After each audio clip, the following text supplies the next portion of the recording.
திருச்சிற்றம்பலம். ஸ்ரீமத் மாணிக்கவாசக சுவாமிகள் அருளிய திருப்பள்ளி எழுச்சி.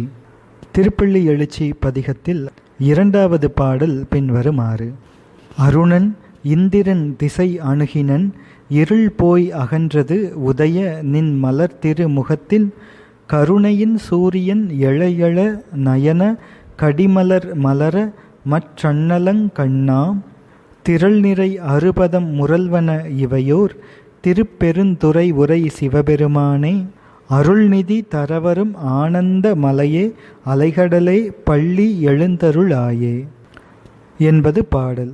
இதன் பொருள் பின்வருமாறு. திருப்பெருந்துறையில் நிலையாக வீற்றிருக்கும் சிவபெருமானே, அருட்செல்வத்தை தருவதற்கு என்னை நோக்கி வருகின்ற ஆனந்த மலையே, அலைக்கடலே, கிழக்கு திசையில் வானம் பொன் நிறம் ஆயிற்று, இருள் நீங்கியது, சூரியன் உதயகிரியிலிருந்து எழுகின்றான், நின் தாமரை மலர் போன்ற திருமுகத்தில் தோன்றும் அருளை போல சிறிது சிறிதாக உன் விழிகளைப் போன்று தாமரை மலர்கள் விரிகின்றன, தலைவனாகிய உன்னுடைய அழகிய கண்களைப் போன்ற வண்டுக்கூட்ட வரிசைகள் ஒலிக்கின்றன, நீ இவற்றையெல்லாம் திருவுள்ளம் பற்றி திருப்பள்ளி எழுந்து அருள்வாயாக. இது இந்த பாடலின் பொருள். முதல் பாடலில் பொழுது புலர்ந்தது என்று அறிவுறுத்திய மாணிக்கவாசக சுவாமிகள் இந்த பாடலில் அந்த புலர்காலை பொழுதில் நிகழ்கின்ற அந்த அறிகுறிகளையெல்லாம் பாடுகின்றார். இந்த பாடலில் மாணிக்கவாசக சுவாமிகள் இறைவனை அருள்நிதி தரவரும் ஆனந்த மலையே என்றும் அலைக்கடலே என்றும் அழைக்கின்றார். திருப்பெருந்துறையில் வீற்றிருக்கும் சிவபெருமானை மலையாகவும் கடலாகவும் உருவகிக்கின்றார் இந்த பாடலில். மலை என்பது வரப்பினும் வளம் தரும் வள்ளல் தன்மை உடையது. எனவே அருள்நிதி தரவரும் ஆனந்த மலை என்று சிவபெருமானை அழைக்கின்றார். சிவபெருமான் அருள்நிதி தரவரும் மலை. சிவபெருமான் மலை போன்றவர். மலை என்பது தூரத்திலே நின்று பார்க்கின்ற பொழுது அது தன்னுடைய உச்சியை மட்டுமே காட்டும். ஆனால் அது ஒரு சிறிய முனைதான் ஆகும். ஆனால் அந்த மலையை நோக்கி நெருங்கி செல்ல செல்ல செல்ல அந்த மலை விரிந்து பெரிதாகி வரும். முடிவில் அந்த மலையின் அடிவாரத்தில் சென்று நிற்கும் பொழுது அளக்க முடியாத பெரும் மலையாக நமக்கு காட்சி தரும். அதே போன்று ஆன்மாக்களில் 4 வகையான பக்குவ நிலைகளில் இருக்கின்ற ஆன்மாக்கள் இருக்கின்றனர். மந்ததரம், மந்தம், தீவிரம், தீவிரதரம் என்று ஆன்மாக்களின் பக்குவத்தை வைத்து அதனை 4 பிரிவாக பிரிப்பார்கள். மந்ததர பக்குவம் உள்ள ஒருவன் இறைவனை தியானம் செய்யத் தொடங்கினால் திருவருள் மலை உச்சி போன்று சிறிதளவே அவனுக்கு காட்டும்.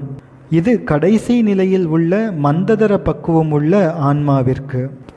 இந்த வகைப்பட்ட ஆன்மா தொடர்ச்சியாக இறைவனை தியானம் செய்து வழிபாடு செய்து முயற்சிகள் செய்தால் அதே திருவருள் படிப்படியாக அந்த ஆன்மாவை மந்தம், தீவிரம், தீவிரதரம் என்ற பக்குவங்களுக்கு உட்படுத்தி அதற்கு ஏற்றவாறு திருவருளும் அந்த ஆன்மாவுக்கு படிப்படியாக மிகுதியாக வந்து முடிவில் அளக்க முடியாத அளவுள்ளதாக அந்த திருவருள் அந்த ஆன்மாவிடம் பொழியும். இது நின்மல துரியாதீத அவஸ்தை என்பதனை குறிப்பால் உணர்த்துகின்றது. எனவே சிவபெருமானை இத்தகைய மலை போன்று இருப்பவர் என்று அழைக்கின்றார். அதுவும் அருள்நிதி ஆகின்ற மலை. மலையில் மிக விலை உயர்ந்த பொருட்களான சந்தனம், அகில், மணிகள் முதலிய விலை மதிப்பு உயர்ந்த பொருட்கள் அங்கே கிடைக்கின்றன. தங்கம் போன்ற நிதிகளும் மலைகளிலே கிடைக்கின்றன. இம்மலையாகிய இறைவன் அருள் என்கின்ற அந்த நிதியினை வைத்திருப்பவர், திருவடி என்ற நிதியினை வைத்திருப்பவர். எனவே அருள்நிதி தரவரும் மலை சிவபெருமான். இங்கே மலை அருள்நிதி தருவதற்காக வருகின்றது. பொதுவாக மலையினை அச்சலம் என்று சொல்வார்கள். அது ஒரு இடத்தில் நிலை பெற்று இருக்கும், அசையாது. எனவே அந்த மலையின் வளங்களை பெற வேண்டும் என்று எண்ணுபவர்கள் அந்த மலையினை நாடிச் சென்று மலைக்குச் சென்று அதனை பெற்றுக்கொள்வார்கள். ஆனால் இந்த மலையோ, சிவபெருமான் என்கின்ற மலையோ, தன்னுடைய திருவடிகள் என்கின்ற திருவருள் என்கின்ற அந்த நிதியினை தருவதற்காக பக்குவப்பட்ட ஆன்மாக்களை தேடி தேடி அவர்களிடம் சென்று தன்னுடைய திருவருளை பொழிகின்றது. எனவே இந்த மலை அசைந்து வரும் மலை, பக்குவப்பட்ட ஆன்மாக்களை நோக்கி தேடி வரும் மலை, ஓடி வரும் மலை. உயிர்கள் மலப்பிணிப்பினால் இறைவனை தேடி அடைய முடியாது. எனவே இறைவனே அந்த உயிர்களை தேடி வந்து அருள் தருகின்றான். எனவே அருள்நிதி தர வரும் ஆனந்த மலை என்று மணிவாசக பெருமான் பாடுகின்றார். இறைவன் திருக்கையிலையிலிருந்து இறங்கி வந்து தம்முடைய திருவடிகளை திருப்பெருந்துறை வந்து மணிவாசக பெருமானுக்கு திருவடி தீட்சையாக நல்குகின்றாரே, அதனை இங்கே நாம் பொருத்தி பார்த்து கொள்ளலாம். இத்தகைய மலை ஆனந்த மலை, சிவானந்தமாகிய முக்திப்பேற்றை தனக்கு உரிமையாக கொண்டுள்ள இறைவன் தன் திருவடிகளாகிய ஞானத்தை ஆன்மாக்களுக்கு தருகின்றான். அந்த ஞானம் ஆன்மாவை வீட்டுலகில் செலுத்துகின்றது என்பது இதன் பொருள்.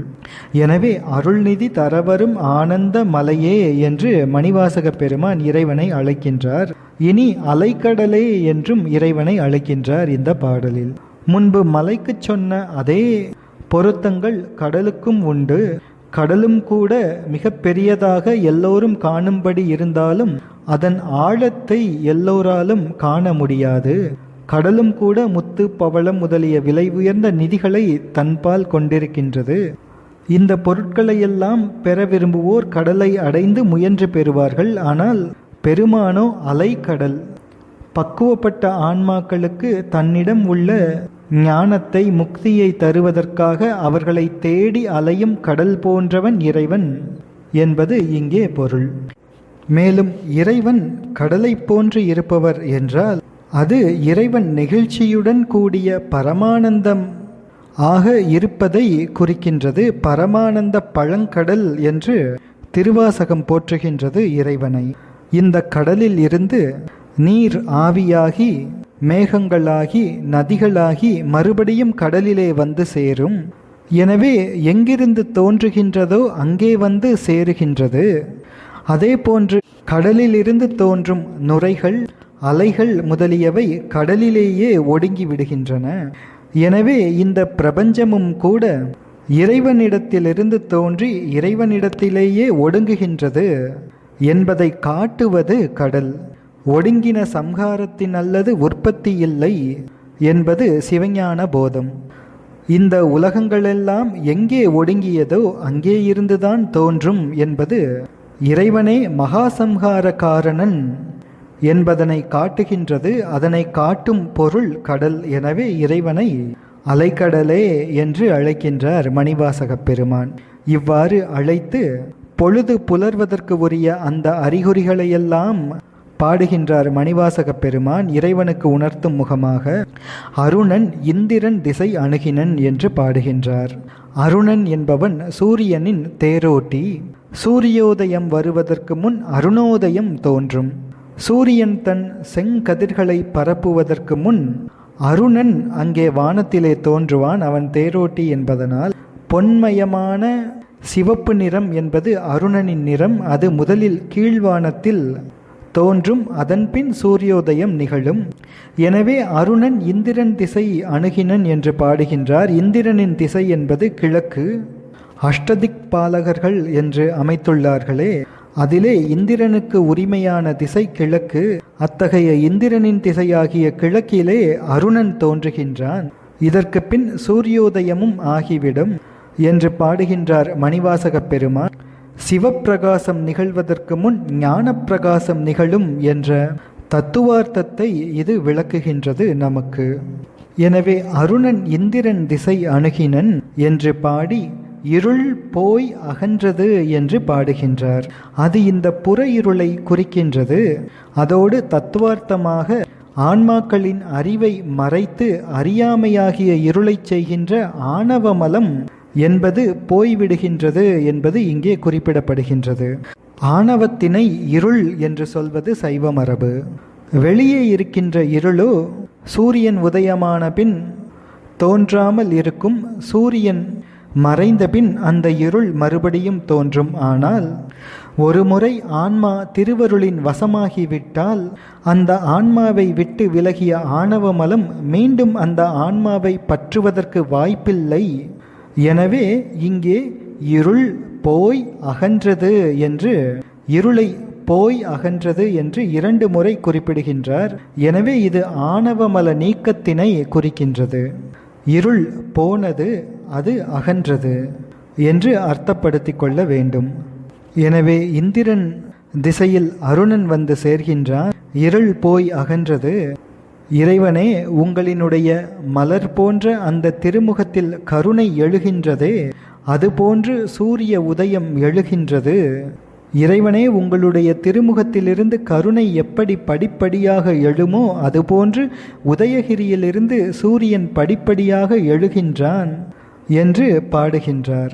இறைவனின் திருமுகத்தில் கருணை படிப்படியாக எழுமா என்றால், மந்ததர பக்குவத்தில் உள்ள ஆன்மா சிவ வழிபாட்டினால் படிப்படியாக மலப்பிணிப்பு நீங்கி தீவிரதர பக்குவம் எய்துவதற்காக திருவருள் படிப்படியாக மிகுந்து வருவதை இது உணர்த்துகின்றது. எனவே சூரியன் உதயம் எழ எழ நயன கடிமலர் மலர்கின்றது. சூரிய உதயம் வர தாமரை மலர்கள் மலருகின்றன, சிறிது சிறிதாக மலர்கின்றன. இறைவனின் திருநயனங்களை மலர்கள் என்று எடுத்துக்கொண்டால், இறைவனது திருமுகத்திலே இருக்கின்ற அந்த திருநயனங்கள் மலர்வது என்பது சக்ஷு தீட்சையை குறிக்கின்றது. அதுவும் மிக மெதுவாக சிறிது சிறிதாக இறைவனது திருநயனங்கள் மலர்கின்றன, கண்கள் திருக்கண்கள் மலர்கின்றன.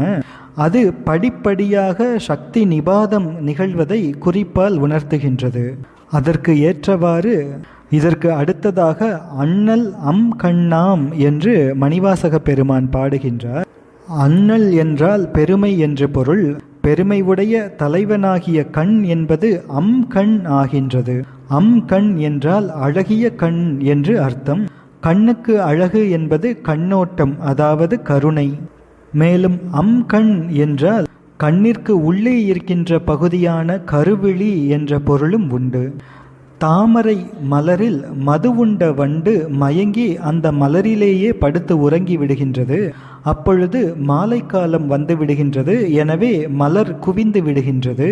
மறுநாள் உதயக்கால பொழுதில் மலர் விரியும் பொழுது உள்ளே உறங்கிய அந்த வண்டு தெரிகின்றது. அதுபோன்று மலர் போன்ற கண்களை இறைவன் விழிக்க அந்த மலருக்கு உள்ளே இருக்கின்ற கருவண்டு போல இறைவனது திருக்கண்களிலே இருக்கின்ற கருவெளி தெரிகின்றது என்ற அர்த்தமும் உண்டு. மேலும் பாடுகின்றார் மாணிக்கவாசக பெருமான், திரள் நிறை அறுபதம் முரல்வன என்று பாடுகின்றார். அதாவது 6 கால்களை உடைய வண்டுகள் ஒலிக்கின்றன என்று பாடுகின்றார். பொழுது விடிந்ததும் தாமரை மலர்கள் விரிய அவற்றுக்கு உள்ளே அமர்ந்து தேனை உண்பதற்காக வண்டுகள் ஒலிக்கின்றன. வண்டுகள் மலர்கள் விரிந்தவுடன் அதில் இருக்கின்ற தேனை உண்பதற்காக ஒலித்து கொண்டே இருக்கும். அதே வண்டுகள் மலர்களுக்கு உள்ளே அமர்ந்து தேனை உண்ட பின் அவைகள் ஒலிப்பதில்லை, ஓசை எழுப்புவதில்லை. ஓசையில்லாமல் அந்த தேனை பருகி இன்பம் அடைகின்றன. இது இங்கே வெளிப்படையாக தெரிகின்ற காட்சி. இதனுள் சித்தாந்தம் எவ்வாறு வருகின்றது என்றால், வண்டுகளுக்கு 6 கால்கள் இருக்கின்றன. எனவே அவற்றை அறுபதம் என்று இங்கே குறிப்பிடுகின்றார். அதே போன்று சைவ சமயம் வகுக்கின்ற அந்த சமயங்களின் பட்டியலில் அகச்சமயத்தை சேர்ந்தவர்கள் 6 பேர்கள். அவர்கள் பாடானவாத சைவம், பேதவாத சைவம், சிவசமவாத சைவம், சங்கிராந்தவாத சைவம், ஈஸ்வர அவிகாரவாத சைவம், நிமித்தகாரண பரிணாமவாத சைவம் என்று சைவ சமயத்தின் அகச்சமயத்தில் இருப்பவர்கள் 6 பேர்கள். எனவே இந்த 6 கால்களை உடைய வண்டு என்பது அகச்சமயிகள் 6 பேரை குறிப்பால் உணர்த்துகின்றது. திரள் நிறை என்றால் வண்டுகள் கூட்டமாக இருக்கின்றது. இது அகச்சமயிகளின் கூட்ட வரிசையை குறிக்கின்றது. இந்த அகச்சமயிகள் என்பவர்கள் சைவ சமயத்தோடு சித்தாந்த சைவத்தோடு பெரும்பாலும் ஒன்றுபட்டவர்கள். அதாவது அகச்சமயிகளுக்கும் முப்பொருள் உண்மை என்ற பதிபசு பாச உண்மை அதனை ஒப்புக்கொள்வார்கள். வேதங்கள், சிவாகமங்கள், சிவபெருமானின் முழுமுதல் தன்மை முதலியவற்றையெல்லாம் ஒப்புக்கொள்வார்கள். ஆனாலும் கூட முக்தி நிலையில் ஆன்மா எவ்வாறு இருக்கும் என்ற கருத்தில் சைவ சித்தாந்தத்துடன் மாறுபட்டு வாதம் புரிபவர்கள். எனவே அவர்கள் இவ்வாறு வாதம் புரிவதனை வண்டுகள் முரல்கின்றன என்பதற்கு உவமையாக கூறுகின்றார். இவ்வாறு அந்த வண்டுகள் ஒலி எழுப்பினாலும் கூட மலருக்குள்ளே அமர்ந்து தேனை பருகிவிட்டால் அது ஒலி எழுப்பப் போவதில்லை. எனவே இந்த அகச்சமயத்தை சேர்ந்தவர்களும் கூட இனிவரும் பிறவிகளில் அவர்கள் மல பரிபாகம் உற்று முக்தியினை பெற்று சிவானந்தமாகிய தேனை நுகர்வார்கள். அப்பொழுது அவர்கள் ஒலி எழுப்ப மாட்டார்கள் என்ற சித்தாந்த கருத்தினை இது உள்ளே வைத்து நமக்கு உணர்த்துகின்றது. எனவே சிவபெருமானே, ஆணவமல இருளில் செயலற்று கிடந்த நாங்கள் சோபான முறையில் நீங்கள் அருளிய அந்த திருவருளினால் படிப்படியாக பக்குவமெய்தி இன்று தீவிரதர சக்தி நிபாதத்திற்கு தகுதியாக உள்ளோம். இதனை கொண்டு நீங்கள் திருவுள்ளம் பற்றி சக்ஷு தீட்சை நல்கி ஞானம் எய்த அருள் செய்வீர்களாக, அதற்கு பள்ளி எழுந்து அருள்வீர்களாக என்று மணிவாசக பெருமான் இந்த 2வது பாடலிலே இறைவனை பள்ளி எழுப்புகின்றார். தொடர்ந்து 3வது பாடலை சிந்திப்போம். திருச்சிற்றம்பலம்.